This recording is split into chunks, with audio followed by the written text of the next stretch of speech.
Hi friends, இப்போ வந்து பார்த்தீங்கன்னா நம்ம வந்து பாயாசம் தான் செய்ய போகிறோம். பால் வச்சுட்டோம், பால் கொதிச்சிட்ருக்கு. நம்ம இல்லை நான் ஹேமாந்திங்களா அட்வான்ஸ் ஏப்ரல் ஃபுல். ஏன்னா அடுத்த மாதம் ஏப்ரல் வருதுல, அதனால தான் ப்ராங்க் பண்ணேன். இது பாயாசம் வந்து பார்த்திங்கன்னா நல்லா கொதிச்சிட்டு இருக்கு. பாயாசம் ரெடியான உடனே காட்டுறேன். ஓகே இருங்க, பாயாசம் கொதிச்சிட்ட உடனே சேமியா எடுத்து பாலை இந்த குண்டானில் தான் ஊற்ற போகிறோம். ஓகே, பாயாசம் செஞ்ச உடனே எங்களுக்கு காட்டுறேன். இப்போ வந்து பார்த்தீங்கன்னா பாயாசம் செஞ்சாச்சு. இதை பார்த்தீங்களா?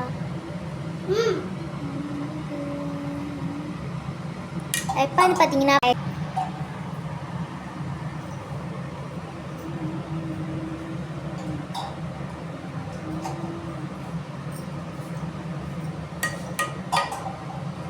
என்ன பண்ற அபி? பாயாசம் செய்ய தெரியுமா? பாரு, என்னென்ன முடிச்சிட்டியா? என்னென்ன போட்டு பாயாசத்துல? ஃபர்ஸ்ட் பால் காசினேன், அப்புறமா சேமியா எண்ணெய் நெய் ஊற்றிட்டு சேமியா வந்து நல்லா வதக்கிட்டேன். வதக்கிட்டதுக்கு அப்புறம் பால் கொதிக்கிற உடனே அந்த சேமியாவை எடுத்து இதில் போட்டேன். அப்புறமா அந்த பிஸ்தா, பாதாம், இன்னும் திராட்சை அதெல்லாம் திராட்சை வந்து வெறுமனை தான் போடணும். அதெல்லாம் வந்து நான் வறுத்துக்கிட்டேன் நெய்லியே. அப்புறமா போட்டேன். நல்லா கொதிச்சதுக்கு அப்புறம் ஜவ்வரிசி ஊற வச்சேன். அதுவும் நல்லா வச்சதுக்கு அப்புறமா பாயாசத்துல போட்டேன். பாயாசம் ரெடி. செய்யும் போது வீடியோ எடுக்க வேண்டியது மறந்துட்டேன். உண்மையாகவே எனக்கு வந்து பார்த்தீங்கன்னா பாயாசம் செய்ய இது ஒரு ஏப்ரல் ஃபுல். ஏன்னா எங்கள் மம்மி வந்து பார்த்தீங்கன்னா ஹெல்ப் மட்டும் தான் பண்ணாங்க. அடுப்பத்தை எடுக்கிறதுக்கு, அப்புறமா குண்டெல்லாம் எடுத்து வைக்கிறதுக்கு தான் மம்மி பண்ணாங்க. சரிங்க, நம்பிட்டாங்க எல்லாரும். ஹாய் ஃப்ரெண்ட்ஸ், இப்போ வந்து பார்த்தீங்கன்னா நான் வந்து நடுவில் சொல்லியிருப்பேன் பாயாசம் டேஸ்ட் பண்ணலான்ட்டு. கட் பண்ணிட்டேன்னா தெரியல. இப்போ வந்து பார்த்தீங்கன்னா பாயாசம் டேஸ்ட் பண்ண போகிறேன். அங்கே பார்க்கலாம்.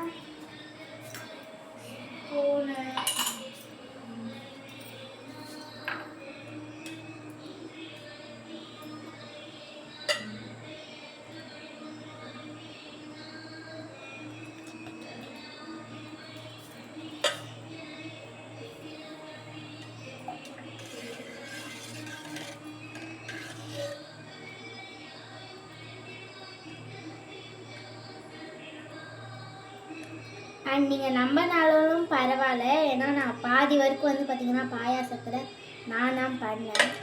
எனக்கு வந்து டேட்ஸ் பாயாசம் சொல்ல மறந்துடும் நினைக்கிறேன்.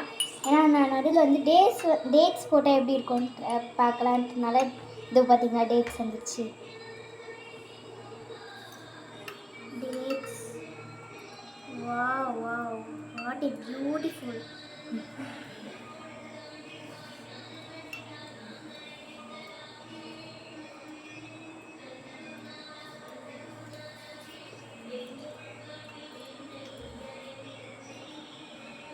பர்ஃபெக்ட். நான் இந்த டேட்ஸ் போட்டுக்கினா தான் பாயாசம் இவ்வளோ டேஸ்ட்டாக இருக்கான்னு தெரியல. எனக்கு ரொம்பவே பிடிச்சிருக்கு. நான் ஹெல்ப் பண்ணதுனால அப்படி இருக்கான்னு தெரியல. ஓகே, நீங்கள் வந்து பார்த்தீங்கன்னா இந்த டேட்ஸ் பாயாசத்தை டேஸ்ட் பண்ணி பாருங்கள். இந்த டேட்ஸ் பாயாசம் வந்து எப்படி செய்யணும்னா கன்ஃபியூஸே வேணாம். பாயாசம் செஞ்சுட்டு நட்ஸ்லாம் போடும்போது வந்து பார்த்தீங்கன்னா டேட்ஸ் போட்டுடலாம், சீடை எடுத்துட்டு. ஓகே, பாய் கைஸ், எல்லாருக்கும் have a nice day. Bye.